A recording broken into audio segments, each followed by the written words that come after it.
Assalamualaikum warahmatullahi wabarakatuh. Buat teman-teman yang nonton video ini, jadi hari ini saya ingin sharing sedikit pengalaman saya di saat mengidap SNT disorder.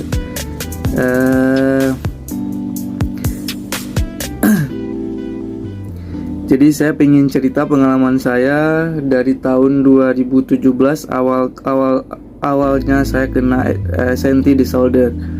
Jadi buat teman-teman yang lagi berjuang tetap semangat. Mungkin dengan cerita atau pengalaman saya, teman-teman tambah semangat lagi untuk sembuh.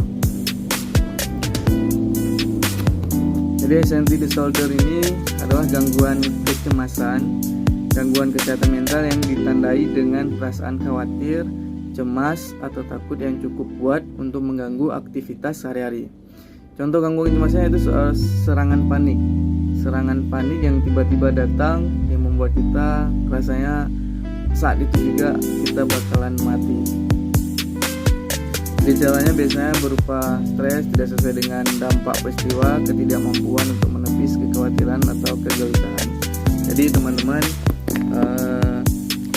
hari ini saya ingin cerita awal saya mengidap atau terkena SNT disorder itu di tahun 2017. Di tahun 2017 itu pas di bulan Ramadan, puasa ke kalau tidak salah saya itu Ramadan ketiga. Jadi awal mula saya sakit itu saya tuh merasa seperti mual. Jadi kalau berdiri itu kayak gemetar, langsung takut, saya pengen pulang. Itu juga saya rasakan dengan detak jantung yang sangat kuat. Cuma pada saat itu saya belum tahu itu penyakit SNT disorder, itu saya belum paham, sangat-sangat belum paham. Jadi saat sakit saya sudah jantungnya udah berdebar kencang, saya langsung minta langsung dibawain ke IGD. Sampai IGD di sana nanti kita dipasang oksigen. Di situ mulai agak tenang, tapi was-was masih ada. Malam habis infus 1-2 botol itu baru nanti pulang. Saat pulang itu kita tetap merasa tidak tenang dan tidak nyaman. Tidak tenang, pokoknya selalu was-was. Selama puasa itu sampai ke Ramadan ke-15 saya berobat ke dokter dalam. Jadi saya diagnosis asam lambung yang asam yang sudah berlebihan, jadi bikin was-was. Tapi saya sempat ditawarin endoskopi sama dokter yang ada di Banda Aceh. Saya tidak mau, tapi saya terus berusaha untuk berobat, minum obat yang teratur. Jadi gejala itu selalu datang dengan tiba-tiba, kadang-kadang 2 hari sekali, kadang-kadang seminggu. Jadi selama bulan puasa itu saya sampai Ramadan ke-15 itu saya nggak puasa. Jadi begitu puasa yang setelah 15 Ramadan saya coba mulai lagi untuk puasa. Saya bisa pelan-pelan untuk puasa, tapi saya selang-seling puasanya karena masih takut. Dan itu tidurnya juga saya tidur di tempat kakak, karena kebetulan saya juga masa itu tinggal sendiri di rumah karena orang tua sudah kena tsunami. Jadi teman-teman, selama bulan Ramadan itu sensasi yang panic attack kayak itu misalnya saya mau ke masjid, itu saya sebelum ke masjid itu baru punya niat mau datang ke masjid, itu saya langsung tiba-tiba mengingat pemikiran itu jauh. Jadi kalau misalnya saya nanti ke masjid gimana nih? Kalau misalnya saya jalan keluar rumah, saya jatuh meninggal di jalan, siapa yang lihat? Terus kalau misalnya nanti saya lagi sholat meninggal atau apa, padahal meninggal di sholat itu kan impian semua umat muslim. Tapi karena kita lagi ada serangan panic attack, anxiety disorder, kecemasan berlebihan itu, jadi pemikiran itu takut. Jadi tempat yang paling nyaman itu ialah di kamar. Di kamar itu udah, kalau udah di kamar itu udah slow, udah tenang, udah merasa aman lah. Jadi sensasi itu saya rasakan sampai terus menerus 2 hari sekali atau gimana. Jadi saya setelah lebaran itu kan mau akad nikah. Jadi saya sudah sebenarnya sudah lamaran. Jadi saya mau akad nikah di lebaran ke-15. Lebaran ke-15. Yang namanya mungkin salah satu pemicunya juga karena stres. Sudah pasti itu pemicunya karena stres. Jadi bisa kita lagi ngurusin untuk acara pernikahan, pasti kan ada sesuatu yang banyak pikiran yang harus kita pikirkan. Jadi di situ mungkin jadi pemicu salah satu anxiety disorder saya kumat. Jadi asam lambung saya itu meningkat sampai sesak. Jadi rasa mau mati itu emang selalu ada menghantui. Jadi nggak mau kemana-mana. Setelah itu saya nikah setelah lebaran itu saya nikah, itu udah mulai agak sembuh.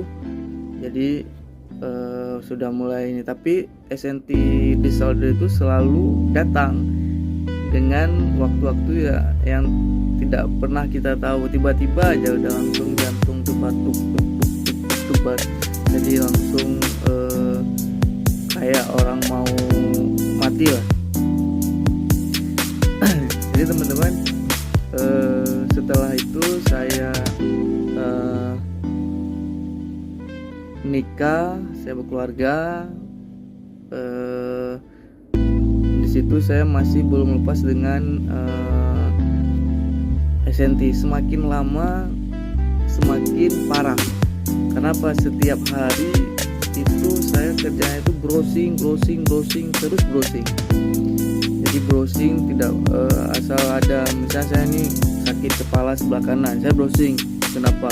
Itu kalau udah kelihatan apa kanker atau apa, itu udah shock lagi, udah nggak mau kemana-mana, udah bawaannya itu mau di tempat tidur aja, di kamar, nggak mau kemana-mana. Terus makin kelamaan, setelah itu badan juga semakin kurus. Nanti foto-foto saya masih yang pas lagi kurus itu, kalau coba saya lihat nanti kalau ada saya masukin ke sini juga biar teman-teman lihat perbedaannya. Jadi teman-teman, setelah 1 tahun, sampai sebelum 1 tahun itu pokoknya saya itu ke dokter kemana aja saya datangi, sampai ke paranormal juga saya berobat. Jadi siap di mana aja ada dibilang pengobatan asam lambung atau apa yang ini saya datang. Sampai pernah saya dibilang saya sempat mungkin ada hal-hal yang gaib lah atau apa. Jadi kayak wisata dokter lah. Nggak sembuh dokter ini 1 hari minum obat, nggak sembuh saya pindah lagi ke dokter lain. Pokoknya gitu terus ngulang gitu, terus ngulang. Pada saat itu saya sudah nggak berani kerja, nggak berani ngapa-ngapain. Saya cuma diam di rumah. Itu padahal pengantin baru, namanya pengantin baru kan pasti kita tuh kan lagi semangatnya, lagi ceria-cerianya, lagi senang senangnya, tapi saya tidak merasakan hal itu, dan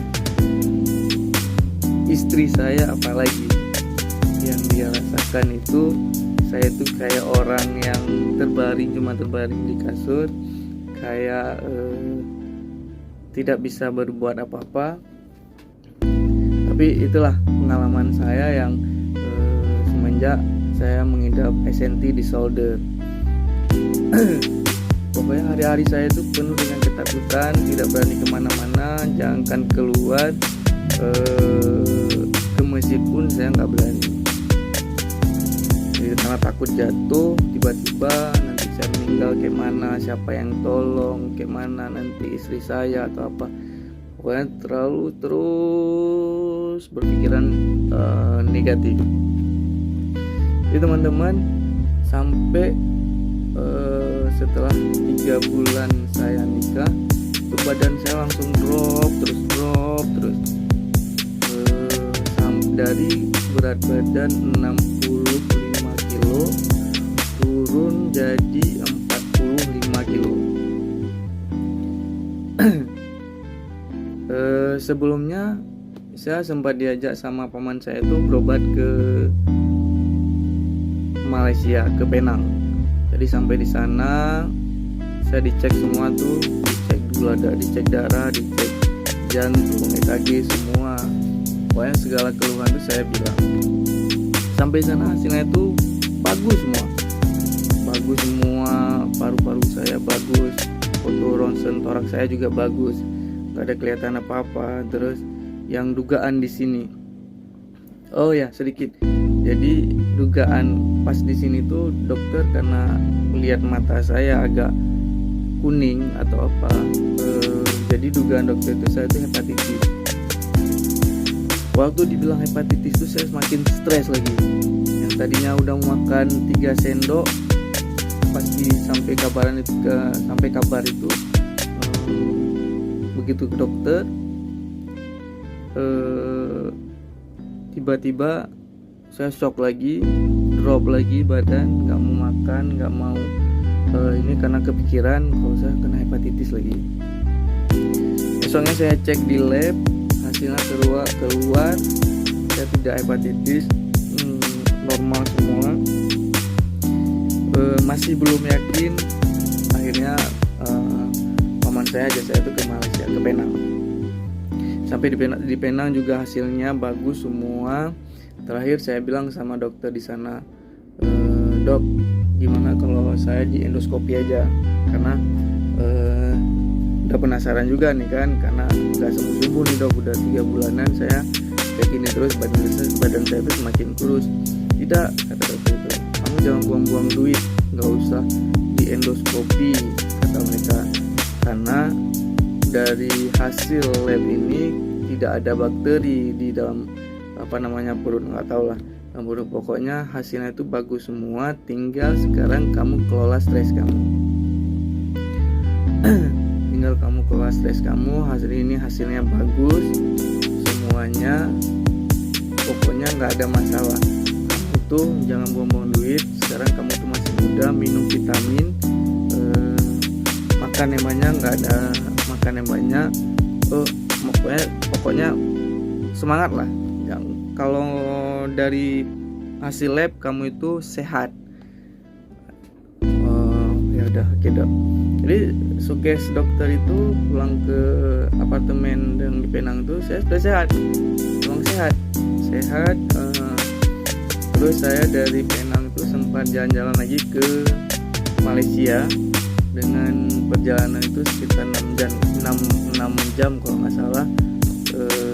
Dengan saya itu naik bus. Itu badan sehat walafiat, saya bisa makan apa aja di sana. Mungkin karena udah tersugesti sama dokter di sana itu udah aman ya. Udah selesai, saya balik lagi ke Banda Aceh. Begitu saya balik dari Penang ke Banda Aceh itu kan transit di Medan dulu tuh. Sampai di Medan masuk ke ke airportnya, bandaranya Medan di Kuala Namu, saya langsung drop lagi. Tiba-tiba drop, jantung saya berdebar lagi, Tapi saya nggak bilang-bilang ke paman. Udah, kami pulang, udah sehat semua. Pulang sampai ke Banda Aceh, terus saya langsung balik lagi ke Sigli. Sampai di Sigli 2 hari saya drop lagi, drop seperti biasanya lagi. Jadi semakin hari semakin stres.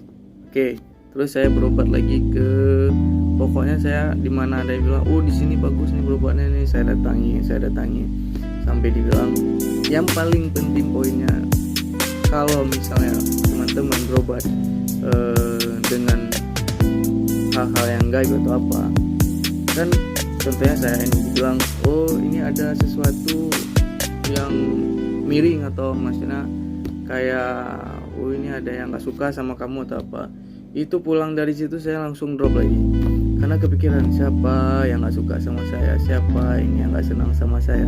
Jadi langsung saya kepikiran lagi, akhirnya drop sampai terakhir saya, yang saya bilang tadi, berat badan saya itu udah 45 kilo, tiba-tiba saya demam, panas, itu udah ketakutannya itu udah luar biasa. Akhirnya saya dibawa lagi ke IGD, ke dokter umum yang ada di Sigli ini. Saya dibawa ke situ. Sampai situ saya langsung didiagnosa, ini sepertinya ini sepertinya anak ibu ini TB, tuberkulosis. Jadi kayak ada virus. Jadi kalau dilihat dari segi badan saya, dari fisik saya itu mengarahnya ke situ. Kan kami nggak tahu nih apalagi nih kan, tadi udah kayak hepatitis, udah asam lambung semua, sekarang udah larinya ke TB lagi. Makin stres lagi itu kan. Jadi ini coba minum obat yang saya kasih dulu malam, terus dikasih coba kalau memang nantinya nggak mempan, besok balik lagi kita ronsen paru-paru kamu, kita ronsen dada. Oke dok. Saya pulang, begitu saya minum obatnya saya langsung mual, muntah, dan lemas. Jadi lemas lagi. Jadi biasanya kami langsung ke IGD untuk ronsen juga, ronsen dada. Begitu ronsen dada keluar hasilnya ternyata positif TB. Jadi teman-teman, gimana poinnya? Pertama, kita bisa lari ke TB itu ternyata imun saya itu semenjak stres tadi, imun saya itu turun drastis, makanya virus-virus yang ada di sekitar kita itu masuk. Karena imun tubuh kita tadi sudah lemah, jadi tidak sanggup melawan virus itu. Makanya virus itu yang berkembang baik, dia yang jadi powernya itu lebih kuat. Jadi saya larinya itu masuk ke virus TB. Akhirnya ya udah, kata dokter, sekarang kamu berobat rutin. Berobat rutin itu dipisahkan dulu dengan yang panik tadi, SNT disorder. Jadi saya berobat itu selama 6 bulan. 6 bulan tuh minum obat tuh harus rutin. Jadi 3 bulan pertama itu saya minum obat. Waduh, itu kalau yang 3 bulan pertama itu obatnya itu emang keras. Jadi asal minum itu saya langsung tidur, nggak sanggup jalan, nggak sanggup apa-ngapain, tapi saya tetap paksain. Dan minum obat TB itu nggak boleh putus atau telat dari jam yang kita minum kemarin. Karena kalau misalnya nggak disiplin dalam minum obat TB itu, dia tuh nggak bakalan sembuh. Terus di saat 3 bulan selesai saya minum obat, berat badan saya sudah naik 12 kilo. Udah agak senang, jadi semangat udah ada. Cuma kalau kata dokter itu di 3 bulan itu nanti jangan putus minum obat, karena biasanya orang yang udah selesai 3 bulan itu merasa badannya sudah baik, jadi lupa dengan minum obat lagi. Saya ingat kata-kata dokter, jadi saya teruskan obatnya, mau nggak mau saya minum terus sampai 6 bulan. Alhamdulillah saya sembuh dari TB. Jadi teman-teman, yang perlu saya ceritakan ini itu sedikit pengalaman saya. Jadi buat teman-teman yang sedang berjuang SNT disorder itu jangan takut. Jadi kunci rahasianya untuk kita sembuh. Untuk kita sembuh itu apa yang kita takuti, di situ yang kita jalani. Misalnya kita mau ke masjid nih, aduh nanti takut saya atau apa, itu lawan terus keluar jalan aja, nggak apa-apa. Yakini kalau kita tuh nggak apa-apa, kita tuh nggak bakalan apa-apa. Jadi jangan pernah takut, lawan aja. Jadi buat teman-teman yang lagi berjuang terus, nggak usah takut. Pokoknya gimana, oh ini saya nggak sanggup, nggak bisa bawa motor, takut ini, lawan pelan-pelan. Oh kira-kira nanti di saat lagi perjalanan SNT-nya kumat, istirahat aja dulu, tarik nafas, 1 nafas lagi, sambil suges ke diri kita itu kalau kita tuh nggak apa-apa, Jadi di saat nanti kita udah sampai tujuan pun kita juga ngesuges diri tuh kan, nggak apa-apa, ini nggak usah takut. Itu kita selalu suges ke dalam diri kita. Setelah itu juga perbanyak ibadah, karena was-wasan kita itu didasari juga karena kita tuh nggak punya iman kayak gitu ya. Jadi kita segala apa tuh takut. Jadi coba dekatkan diri sama Allah, berdoa sambil lawan terus itu yang kepanikan itu. Saya teman-teman pernah ke warung kopi itu. Biasanya tuh emang saya hobinya tuh emang nongkrong di warung kopi kan, memang walaupun nanti saya minum teh. Dulu saya emang udah jarang minum kopi, saya minum teh, tapi saya selalu nongkrong di situ. Jadi perubahan dari yang tadinya saya memang hobinya itu sepedaan, trek-trek ke gunung, terus camping, terus kemana aja lah, nggak ada yang punya istilahnya saya kemana aja begitu, saya nggak takut.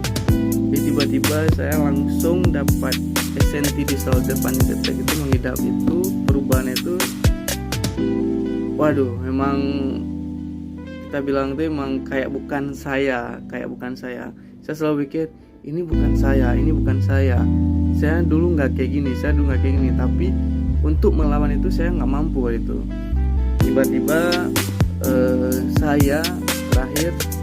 saya beli buku kan saya ke Gamedia, saya dapat buku Jurus Sehat ala Rasulullah. Jadi itu kalau nggak salah itu Dokter Bule, apa ya namanya ya bukunya. Nanti coba saya share juga, kalau ketemu buku itu saya share juga. Jadi di situ saya ngikutin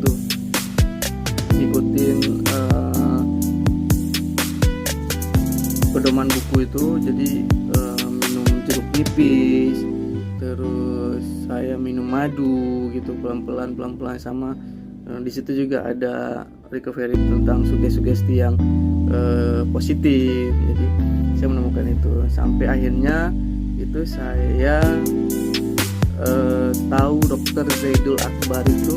Jadi di bawah buku itu ada kayak tertera itu nama Dokter Zaidul Akbar. Jadi di situ saya cari tahu siapa dokter Zaidul Akbar. Jadi saya coba, itu saya belum tahu siapa Dokter Zaidul Akbar itu, saya sama sekali belum tahu, karena dia juga di Instagram juga belum terlalu viral. Jadi saya coba cek kan, mau tahu nanti di Instagram mungkin ada ya kan. saya ketik lah Zaidul Akbar, tahu-taunya keluar. Begitu keluar saya senang juga kan, menemukan dokter ini, saya follow, terus saya ngikutin terus sampai alhamdulillah TB saya juga sembuh, berat badan saya naik, kegelisahan terus berkurang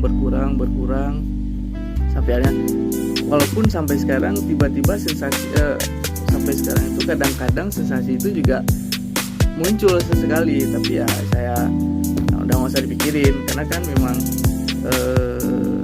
yang penting sekarang jaga makan, ibadah, pikiran yang paling penting, pola pikir itu yang harus kita rubah, tidak boleh stres, jadi tidak boleh ada masalah-masalah. Itu yang sedang saya belajar juga, biar stres itu berkurang. Namanya kita hidup itu pasti banyak masalah-masalah, jadi gimana caranya kita harus mengurangi masalah itu. Kalau bisa itu emang kepala itu boleh saja, jadi nggak usah masuk sebentar langsung keluar, jadi nggak ada yang kita lama-lamain di kepala kita, itu bakalan jadi masalah nantinya. Jadi teman-teman, itu sedikit cerita saya, pengalaman saya. Mudah-mudahan teman-teman yang sedang berjuang tetap semangat, kita sembuh semuanya, insya Allah kita sembuh semuanya. Jangan pernah takut, lawan aja. SNT disorder itu sembuh. Dan satu lagi, yang penyakit TB juga, kalau kalian disiplin, insya Allah punya panjang umur, kalian disiplin, TB itu sembuh. Jadi jangan takut, TB itu nggak sembuh, TB itu sembuh. Yang penting kita disiplin minum obat, semangat, pikiran tetap semangat. Jadi kalian tuh nggak usah takut, nanti nggak sembuh atau gimana. Nggak, kalian sembuh, kalian tuh pasti sembuh. Jadi tetap semangat terus ya. Jadi saya tadinya saya juga menemukan di Facebook itu grup yang mengidap sesama SNT disorder itu, saya masuk ke situ, saya nyemplung itu. Jadi semua sensasi-sensasi yang kita rasakan itu kita berbagi di situ. Kita berbagi di situ, kita saling sharing. Jadi berarti kita bukan sendiri. Ada juga yang merasakan hal yang seperti ini, karena intinya kalau orang yang sedang mengidap SNT disorder, di saat kita ceritakan sama teman-teman kita yang tidak paham dengan SNT disorder tadi, panic attack tadi, mereka nggak bakalan paham. Mau kita ngomongin apa aja atau apa, pasti mereka nyeleneh, pasti ketawain kita, karena mereka nggak ngerasain apa yang kita rasain. Jadi kalau saya paham kali itu, kalau teman-teman yang udah SNT disorder itu paham kali saya. Jadi tiba-tiba lagi duduk itu udah jantung berdebar, lihat keramaian jadi takut, atau tiba-tiba juga kita kayak orang mau meninggal atau apa. Jadi itu tiba-tiba sensasi itu memang langsung datang tiba-tiba. Jadi kalau orang lain lihat fisik kita itu, kita nggak seperti orang sakit, tapi yang kita rasakan itu kita kayak orang meninggal dah. Tapi kalau di saat kita bilang sama teman-teman kita, alah mana ada, nggak mungkin, mana ada, malah ketawain kan. Dari saya ya udah, saya jadi saya cerita buat sama orang yang paham aja, atau dengan orang-orang yang kayak di grup Facebook tadi.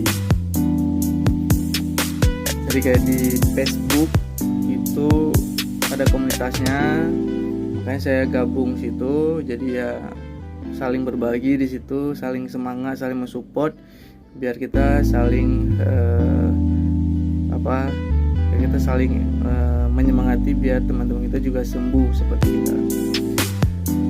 Jadi itu teman-teman, sedikit pengalaman dan cerita dari saya SNT disorder. Mudah-mudahan ada manfaatnya, dan supaya kita, mudah-mudahan ada manfaatnya buat teman-teman. yang lagi berjuang untuk kesembuhannya, nggak usah takut, terus berjuang. Jadi buat teman-teman, kalau memang kalian bermanfaat dengan video saya ini, pengalaman saya ini, mohon di like, di subscribe, biar saya juga semangat lagi untuk menceritakan hal-hal yang bisa kita sharing bersama demi kesembuhan kita. Jadi, terima kasih buat teman-teman. Assalamualaikum warahmatullahi wabarakatuh.